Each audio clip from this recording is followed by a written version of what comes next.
So today we're going to be discussing chromatography. Now, chromatography is a method of analysis that is usually used when you have to separate things or when you have to separate components of a certain mixture. So we'll discuss more on the principles later, but for now, basically, chromatography is the separation of the components of a mixture based on the different degrees to which they interact with two separate material phases. So, when you say interaction with two separate phases, it has to do with affinity. So, basically, just think of someone, may group of friends, and then he suddenly finds a group of friends that he is more compatible with. So, saan siya gagalaw? Dun sa group of friends na compatible siya. Okay, so it's just like oil and water. So, oil and water does not interact. So, definitely you cannot separate a water-based mixture using oil. And the vice versa is true. So, you cannot separate an oil-based mixture with water because they don't interact. Okay? So, when say chromatography, no, remember that chromatography is always based on interaction between two different phases. So you have your mobile phase and the stationary phase. Very self-explanatory naman. When you say the mobile phase, it's the phase that moves, and the stationary phase is the phase that does not move. So think of it as paper or tissue. Remember when you have a wet spot on the table tapos dinikitan niyo siya ng tissue, it's going to absorb the water or the liquid through capillary action. So in that case, we can consider the paper or the tissue paper as your stationary phase, and then you can consider the water as your mobile phase. Since the water is moving, it's considered to be mobile, and since the tissue paper is stationary, it's considered to be a stationary phase. Okay, you'll visualize it more later. Okay, so the mixture is usually introduced into the mobile phase, which is then made to move through the stationary phase. So like I mentioned earlier, no, yung mixture natin or the sample is introduced into the mobile phase, so dun siya sasama, and then it's going to move through the stationary phase, kung saan maiiwan at maiiwan yung mga components ng mixture na ginagamit natin or sineseparate natin. Next, the components are attracted to and slowed by the stationary phase to varying degrees. So, habang umuusog siya, yung mga components na laman ng mixture, bumabagal yung movement. So, naiiwan yung different components. Okay? And as a result, they move along with the mobile phase at varying rates and thus are separated. So, based on their interaction with the mobile phase and the stationary phase, naiiwan at nagsaseparate yung ating mixtures. Okay, so the mobile phase can either be a gas or a liquid, while the stationary phase can only be a liquid or a solid. So, si mobile phase daw pwedeng gas, pwedeng liquid, si stationary phase obviously liquid or solid siya. Because it's very hard to control gas, so definitely hindi natin siya magagamit as a stationary phase because it's always moving.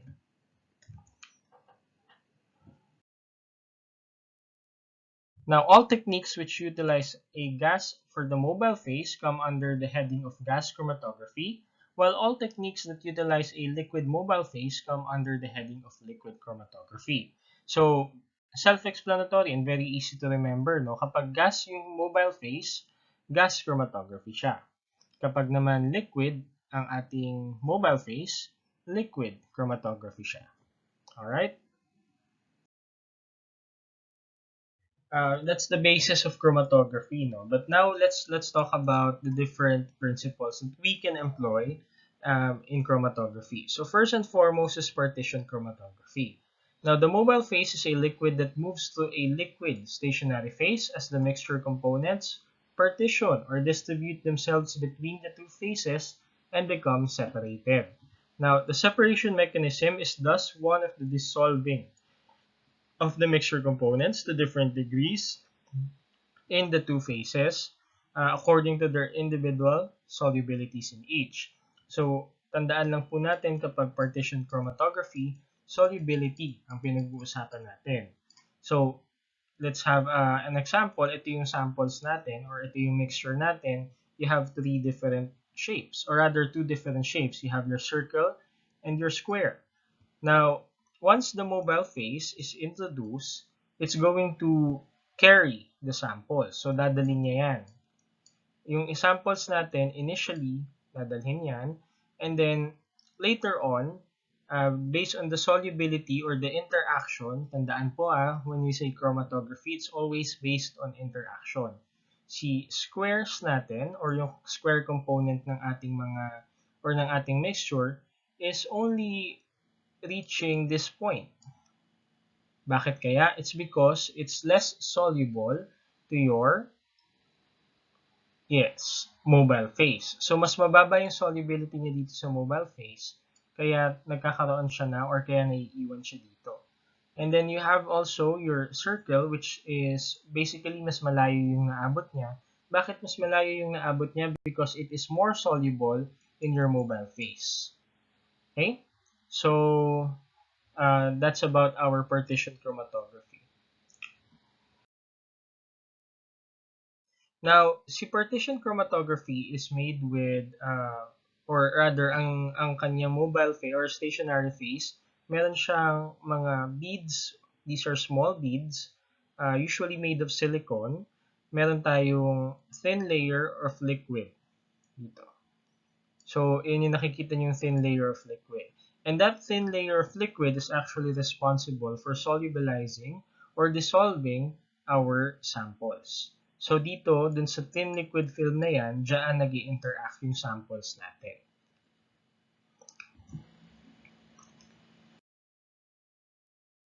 Okay, so the mobile phase for partition chromatography can also be gas aside from a liquid. No? So conventionally, we use liquid, pero pwede natin siyang gamitan ng gas. In summary, partition chromatography is a type of chromatography in which the stationary phase is liquid, chemically bonded to a surface of a solid substrate. Yun yung sinasabi natin kaninang small beads na may thin liquid film. Now, the mixture components dissolve in and out of the mobile phase and stationary phases as the mobile phase moves to the stationary phase and separation occurs as a result. So, yung sample daw natin, nagmo-move in and out. So, for example, ito yung ating mobile phase and ito naman yung stationary phase natin. Ito yung sample natin. So, basically, magmo-move siya in and out of our mobile phase and stationary phase until separation occurs. So, yung ibang mixture components may iwan dito, yung ibang mixture components naman may iwan dito. Or rather, magpo-proceed further into the stationary phase. Okay? So, next. Next is adsorption chromatography. Now, the separation mechanism is adsorption. No? So, very obvious naman kapag sinabing adsorption chromatography, adsorption yung mechanism niya. Okay, very different si adsorption sa absorption. Kasi there are two possible terms or you might get yourself confused. Kapag sinabi nating adsorption, dumidikit lang siya dun sa surface. Okay? Kapag sinabi naman nating absorption, pumapasok siya doon sa loob ng material mismo. Okay, so in this case, we're talking about adsorption, AD. So, ibig sabihin nito, yung sample components natin, dumidikit lang siya dun sa ating beads. Okay, so adsorption chromatography, yung stationary phase natin is consisting of a finely divided solid particles packed inside the tube, and the mixture components absorb or stick to the surface of the solid. Now, adsorb or stick to the surface. So, makikita natin yung molecules adsorb to the surface. So, ito na yung sample components natin. These are no longer part of the bead. So, these beads are basically beads lang sila. However, they offer affinity to the samples. And thus, yung mga samples natin, dumidikit dun sa walls nila. Okay, so adsorption, dumidikit sa walls.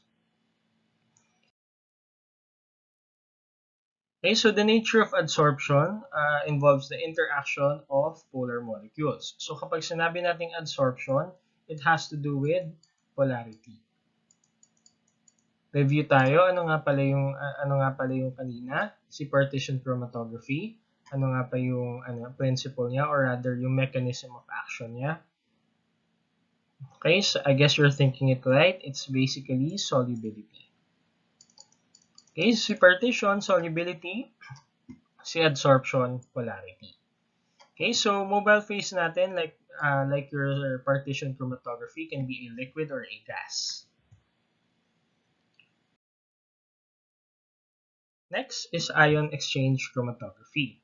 Now, ion exchange chromatography is a method of separating mixtures of ions, both inorganic and organic, using, you guessed it, ion exchange. Okay, so dito naman gumagamit tayo ng silicone beads na merong charged particles. So apart from having your simple kanina thin liquid film, kanina yung adsorption naman, meron siyang affinity for adsorption. Dito naman gumagamit tayo ng positive and negative ions. Now, review natin sa physics natin, opposites attract. So which means pagka positive, ina-attract niya si negative, and vice versa. So that means, masa-separate natin yung mga positive and negative ions. Okay, so the stationary phase material can be either an ion exchange resin, which possesses positively charged particles. No, tandaan natin kasi baka ma-confuse kayo.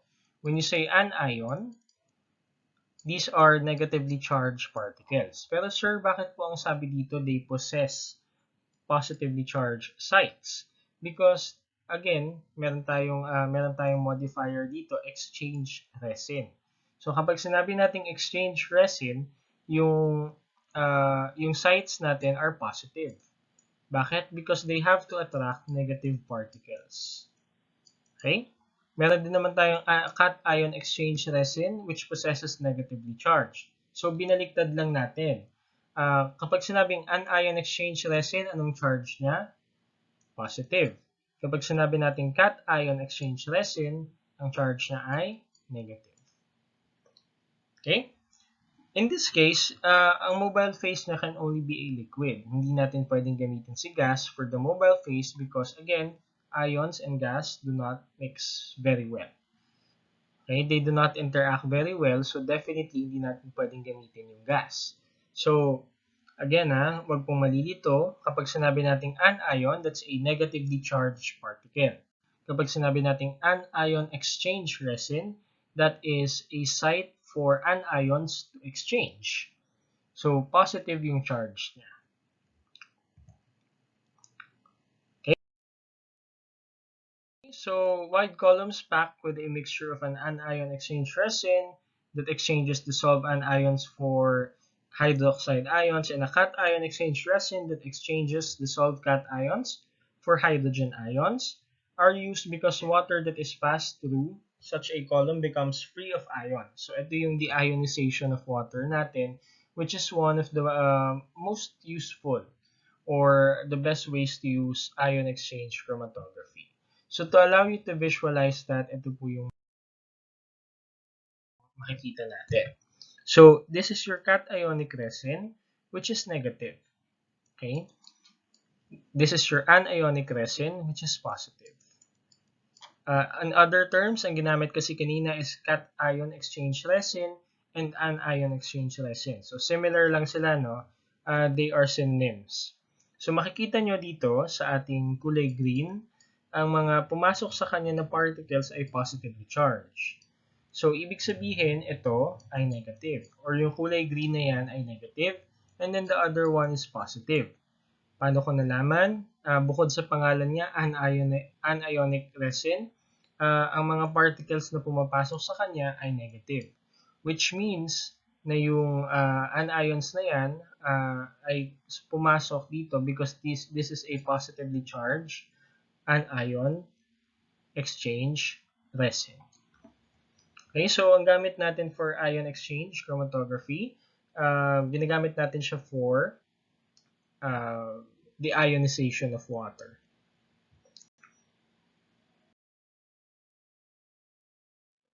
Lastly, we have size exclusion chromatography. So very self-explanatory naman yung mga chromatography natin. No? But when you say size exclusion chromatography, these the stationary phase separates the mixture by the basis of size. Kaya siya size exclusion. So here we have your stationary phase, which has a porous polymer resin particles. So, kanina, smooth lang yung mga particle beads natin. And this time, meron tayong pores. Meron siyang maliliit na butas. Okay? Now, question. Since may mga butas na siya, sinabi natin, or ang mechanism natin is size exclusion chromatography, what do you think would move further down the strip? Or further down the stationary phase? Ano yung mapupunta sa dulo? Ano yung mapupunta sa huli? Now,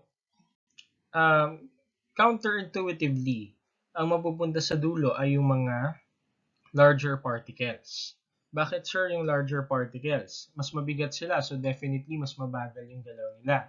That's because yung mga larger particles natin, and also let's review, interaction ang important. Okay? Since meron tayong small holes, maliliit na butas, ano kaya ang magi-interact ng mas mataas dito sa small holes na yan? E di small particles din. So, mas mabagal gumalaw yung small particles through the stationary phase kaysa sa big particles. Because the big particles do not fit. Hindi siya kasya dun sa mga pores. So, dire-diretso lang yung kanyang galaw. Okay?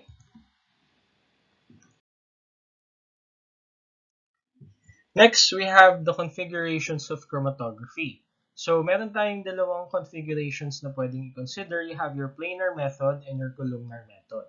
So, pag-usapan natin yan. Starting with our planar method. So, kapag sinabi nating planar method, very self-explanatory na din. We're using a plane. Think of a paper, no? Papel. A paper is a plane. So, the planar method utilizes a thin sheet of stationary phase material and the mobile phase moves across this sheet. Visualize lang ulit natin. Kapag gumagamit tayo kapag may natapon ulit sa table, ginamitan mo ng tissue paper, yung tissue paper, i-absorb niya yung liquid. And that is the principle of planar chromatography or yung planar configuration natin. Gumagamit tayo ng thin sheet of paper, filter paper, pwedeng TLC paper, pwede din namang tissue paper para mapagalaw natin yung mobile phase natin. So it could be three types, no? It could be ascending, descending, or radial. Self-explanatory lang din kapag sinabing ascending, pataas ang movement ng station or ng mobile phase. Kapag descending naman, pababa. Kapag radial, from the center, going out. Kaya siya tinawag na radial. Okay, so let's see. This is an example of your radial chromatography. Now, yung sample natin, originally, nandito siya. And then, nag-add si scientist ng solvent. Nag-add siya ng mobile phase. And then, si mobile phase, unti-unting lumalabas. Okay? So, habang lumalabas siya, because meron tayong basis of interaction, nagsiseparate din yung ating mga samples. Okay, so that is radial chromatography. Okay, one type of radial chromatography is paper chromatography. Si paper chromatography, gumagamit lang siya ng thin sheet of filter paper for the stationary phase. Si filter paper, hydrophilic daw siya. Hydrophilic. The stationary phase is actually a thin film of water unintentionally adsorbed on the surface of the paper. So, as opposed to your views, no, hindi dry yung paper natin. Meron siyang thin film of water. that is unintentionally adsorbed on the surface of the paper. Thus, paper chromatography represents a form of partition chromatography only. Kasi kung tatandaan natin sa sinabi kanina, si partition chromatography, meron siyang thin film of liquid that is adsorbed on the surface. Ganun din po si paper chromatography. Okay? The mobile phase is always a liquid. Hindi pwedeng gas. Bakit? Kasi paano mo naman i-absorb or paano mo papagalawin ang gas sa papel? Mahihirapan tayo. Okay?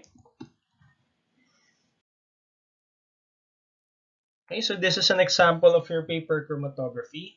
If you're going to look at this paper chromatography, how are you going to classify this kaya? Is it ascending, descending, or radial?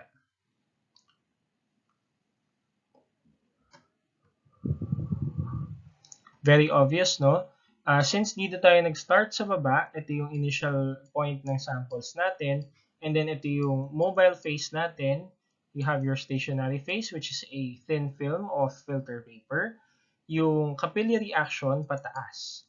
So this is an example of your ascending chromatography or ascending paper chromatography.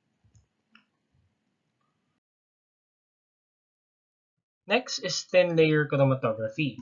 Sa thin layer chromatography, this is a more advanced version of your paper chromatography. The thin layer of material spread across a plastic sheet or glass or metal plate. So as opposed to your paper chromatography kanina na nakikita nyo, it's just hanging by a stick. Si thin layer chromatography, it's actually sandwiched between a plastic sheet or glass or a metal plate. So kumbaga, you have your filter paper here and then nakasandwich siya sa gitna ng dalawang plates. Okay? Excuse me. TLC can be one of the 4 types. Lahat ng 4 na to pwede nating ma-perform using thin layer chromatography. Okay, the mobile phase for TLC is always a liquid as well.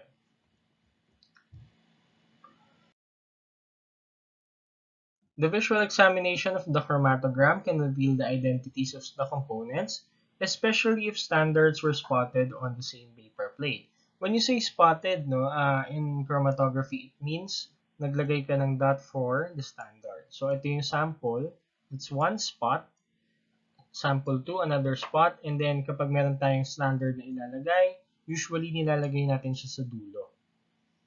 Okay? There is also what you call retardation factors, which can be used to calculate for qualitative analysis. So si retardation factors, ito yung itsura niya. Basically, when you measure natin yung distance, the mixture component has traveled, so ito siya. And then the distance the mobile phase has traveled. Okay, so, sorry. This is your distance mixture component has traveled. Ayan siya. Ito yung nasa taas. And then ito naman yung nasa baba. Okay? So, simply compute for that and then makakakuha tayo ng number, and that number can be used to determine qualitatively what the component is. Okay, again, this is based on affinity.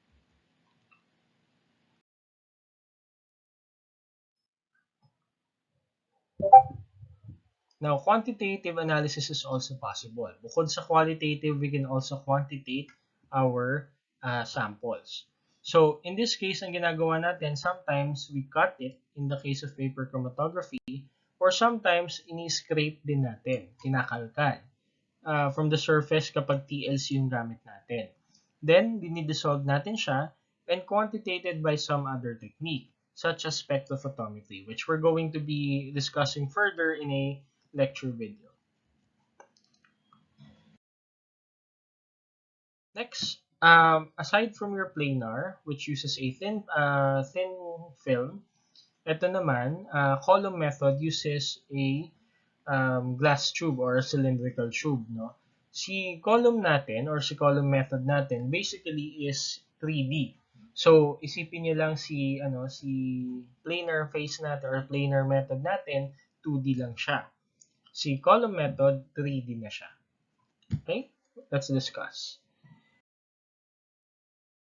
Now, the most common of column chromatography is open column chromatography. No? A type of chromatography that consists of a vertically positioned glass tube, pataas siya, to take, para ma-take into advantage natin yung gravity. Now, it is typical for this tube to be open at the top, hence the name open column chromatography, to have an inner diameter on the order of a centimeter or more, and to have a stopcock at the bottom. Ayan yung stopcock na tinatawag. So, this is basically like a faucet, a simpler version of a faucet. And in open column chromatography, because of its, certain level of complexity, all four types then can be used in this technique. Again, TLC, thin layer chromatography, all four types. However, isa lang naman yung caveat natin, si planar or si paper chromatography, isang type lang ng chromatography ang magagamit sa kanya, which is partition.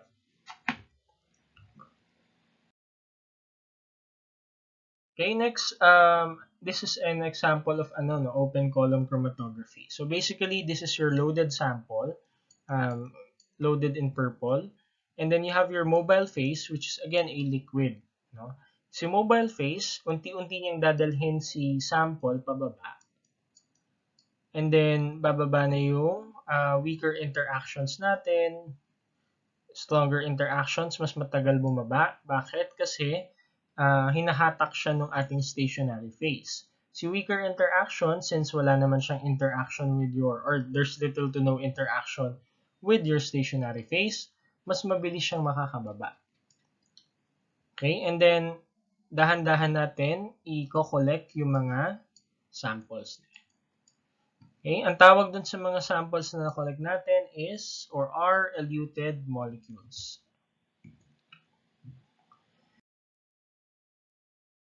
Now, a typical fraction collector consists of a rotating carousel of tubes. No? Bakit? Kasi when you are eluting mixture components, medyo matrabaho.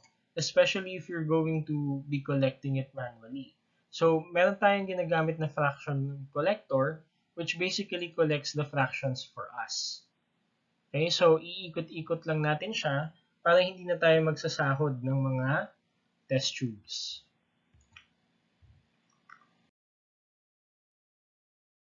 Next, instrumental chromatography.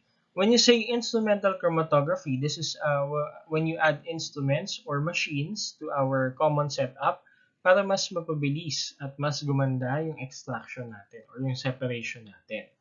So, usually, ang example nito is gas chromatography and HPLC or high performance liquid chromatography. So basically, nag-i-introduce lang tayo ng mga machines, no? Sometimes we use vacuums, sometimes we use pumps. Sometimes we use readout devices. Okay, so ang goal ni instrumental chromatography is to add a degree of efficiency and speed to the chromatography concept. Kasi nga naman, if you're going to wait for the column chromatography to finish, it's going to take you a long time. But if you use a vacuum or a pump to force down the particles, mas mabilis matatapos yung separation nila. Okay? Next, this is no longer a part of chromatography, no? But let's mention na rin electrophoresis.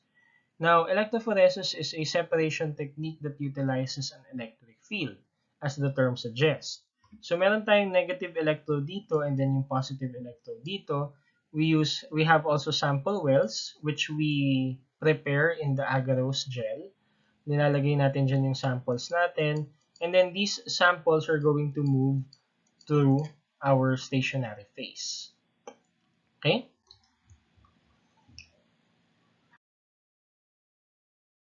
Okay, so an electric field is an electrically charged region of space, such as between a pair of electrodes connected to a power supply. The technique utilizes the varied rates and direction at which different organic molecules or large molecules with charged sites migrate while under the influence of the electric field. So let's try to visualize that now. So ito yung original sample natin. These are positive ions. These are negative ions naman. So kung matatandaan nyo kanina in our ion exchange chromatography in our review of physics, opposites attract. So since positive yung ions nito, it's going to move towards the negative power supply. Since naman ito ay negative, it's going to move towards the positive power supply. Okay? We can position the sample at the center, but conventionally most of our methods would position the samples on one side.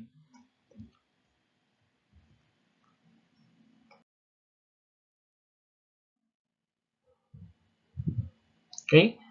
Electrophoresis is a method for separating ions. Since only ions will migrate under the influence of an electric field, negative ions to the positive electrode and positive ions to the negative electrode. This is very useful in biochemical experiments. Why? Because our organic molecules are charged.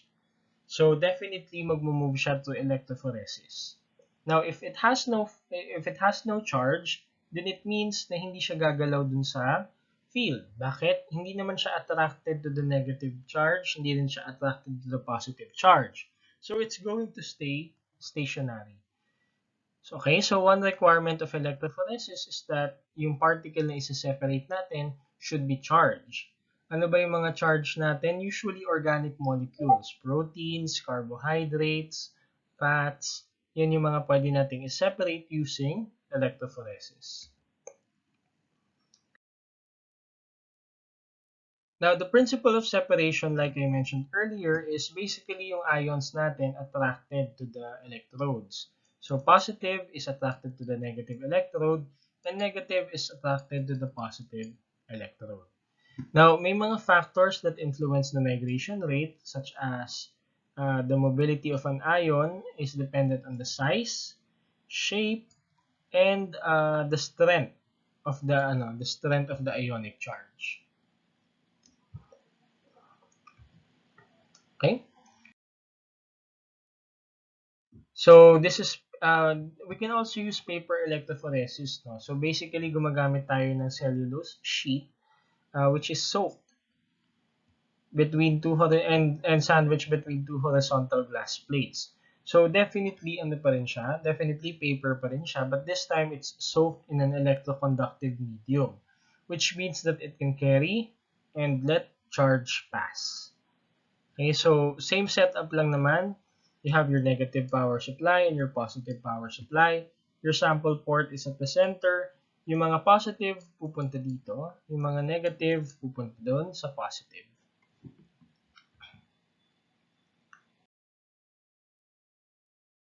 Okay, qualitative analysis is performed much as with paper chromatography by comparing distances that individual components have migrated to those four standards spotted on the same sheet.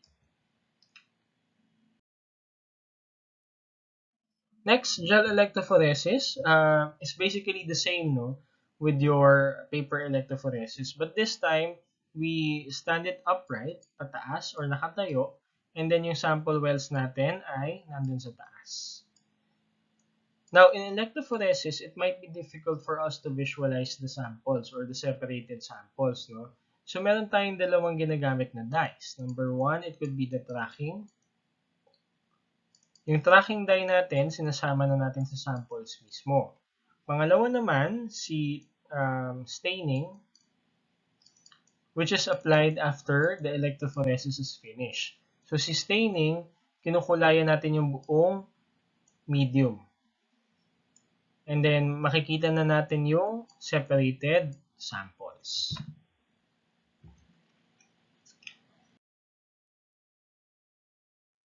Okay, so a tracking die can be added to the sample like I mentioned earlier. And the slab can be removed from the glass plates and a staining die can be applied that binds the components. So again, tracking die or staining die. Okay, so components with different mobilities will show up as different bands or streaks. In a qualitative analysis is performed as with paper electrophoresis, gumagamit tayo ng standards.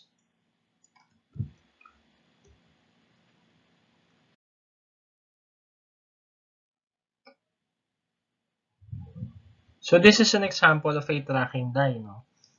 Si tracking die, kasama na siya ng sample. So kapag nag-migrate siya doon sa ating medium, meron na siyang makikita agad. Next is isoelectric focusing. Isoelectric focusing is a useful extension of gel electrophoresis, no, in protein analysis. Now, you'll later learn in biochemistry that there is something that we call a I don't know how to pronounce this, no? Zwitterion. Anyways, in this technique, a series of ampholytes is placed on the slab via electrophoresis. Kapag sinabi nating ampholyte, it is a substance whose molecule contains both acidic and basic functional groups. Now, different ampholyte molecules differ in size and therefore will be varying mobilities in the electrophoresis experiment. Now, tandaan po natin, again, you'll learn this into your biochemistry. Yung mga proteins natin, they have both positive and they have negative. Now, sir, di ba kapag may positive and negative, it nets zero charge.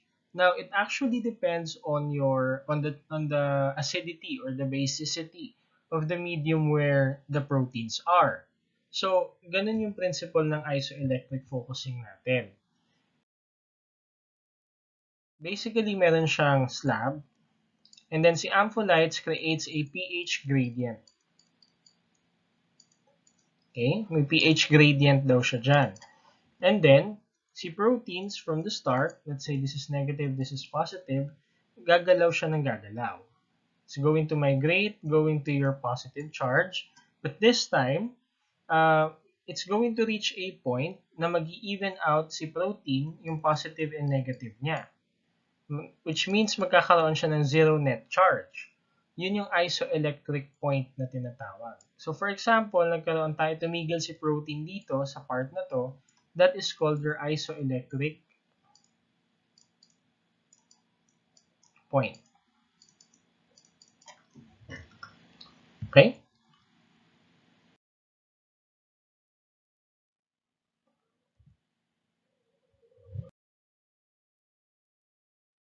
Next, we also have capillary electrophoresis.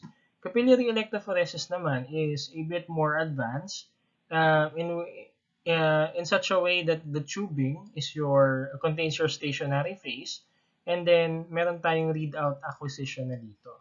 So meron na siyang device that reads out kung nasaan na yung mga samples natin, kung separated na ba sila. So we no longer have to employ the use of staining dyes, tracking dyes.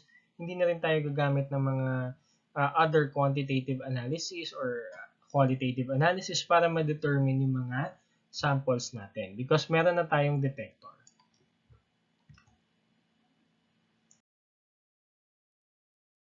Okay, next is basic quality control. So medyo mabilis lang to, don't worry. Objectives of quality control to check the stability of the machine, to check the quality of reagents, and to check for technical or operator errors. So three things, no? Machine, reagents, and operator.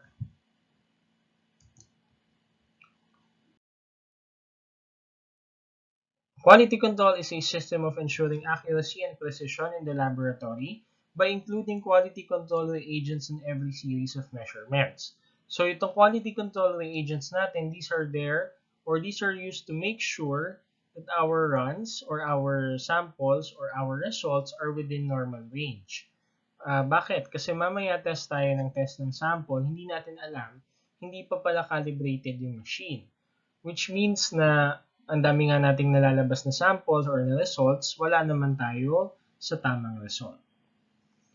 Okay, it is a process of ensuring analytical results are correct by testing known samples. Pag sinabi nating quality control agents, these are known samples. Ibig sabihin, alam na natin yung value, alam na natin yung result. We're just trying to find out if our machine or our operator can achieve the same result. Okay? Parameters of quality control: sensitivity, specificity, accuracy, precision, or reproducibility.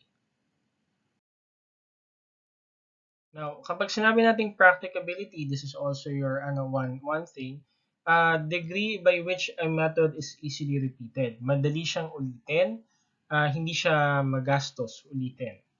Next, reliability. Kung gaano katagal ba tatagal yung mga machines natin.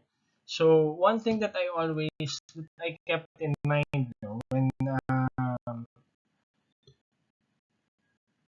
when someone told me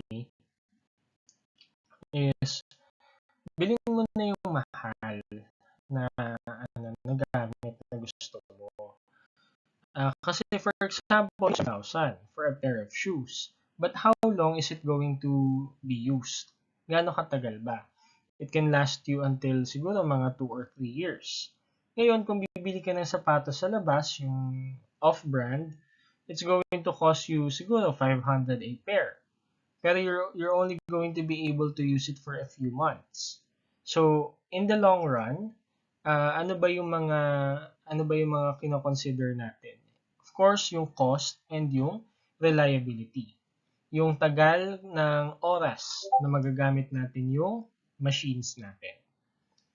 Next is diagnostic sensitivity and specificity, which is basically kapag sinabi nating sensitivity, no matter how small the amount is present, madedetect niya. Kapag sinabi naman nating specificity, kahit marami siyang kasamang components, yun at yun lang din yung madedetect niya.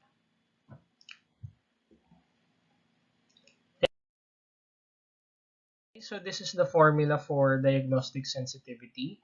We'll discuss it later on, pero we don't need computations naman. Okay, so si diagnostic sensitivity, very important siya for, ito na lang yung tandaan natin, screening tests. Okay?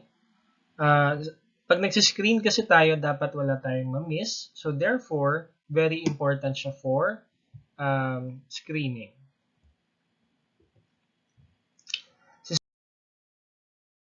Specificity naman, very important for diagnosis.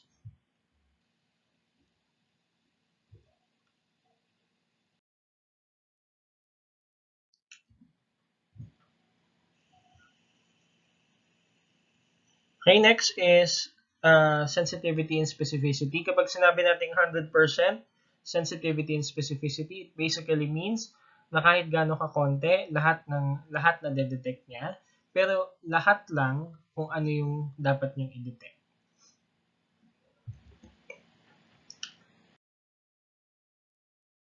Okay, we also have kinds of quality control which is basically intra-lab, internal quality control. Yan yung ginagawa natin every morning, every shift, magpa-perform tayo ng quality control. Meron din naman tayong interlab quality control or yung external quality control natin, which all laboratories are required to participate in once a year. So start with interlab, so involves the analysis of control samples together with patient specimens. So kapag sinabi natin control samples, alam na natin yung value. So therefore, kapag lumabas na yung result, pwede nating i-compare dun sa known value niya. Kapag malayo, it means the machine is not calibrated well. Kapag malapit, it depends on you, depending on the trend of your quality control kung tatanggapin mo siya. Pero kung sakto or pasok dun sa range na binigay, then it means you can definitely use it. Okay?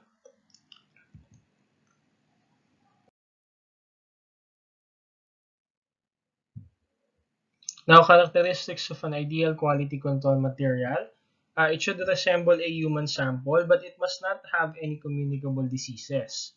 It should be inexpensive for stable or unstable for long periods of time because it's also very let's not say inexpensive na lang, no? Let's just say cost effective. Kasi kapag may bumili ka ng sample, mahal, tapos matagal mo na dapat siyang magagamit. Okay, it should have no matrix effects, which means it should not be affected by its external environment. It should have a known analyte concentration, and it should be easily delivered. Next, interlab quality control naman, basically these are what you call proficiency testing programs. So again, all laboratories are required to participate in this because again, kailangan nating i-maintain yung quality ng results na nilalabas ng mga laboratories.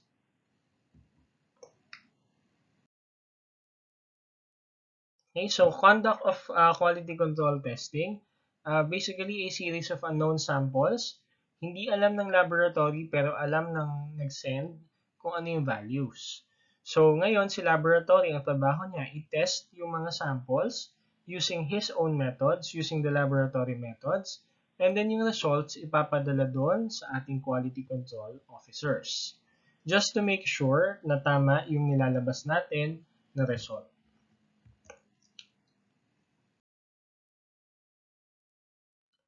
Okay, rationale of external quality control. To ensure clinicians that patient results are accurate, and it should allow each laboratory to compare and evaluate test, result, or outcomes with those laboratories that use the same method. Okay, so that's it. Medyo mahaba, pero I guess hopefully you bared with me. So if you have any questions or clarifications, you can definitely ask me to Discord na lang. Okay, so thank you very much guys for listening and stay safe.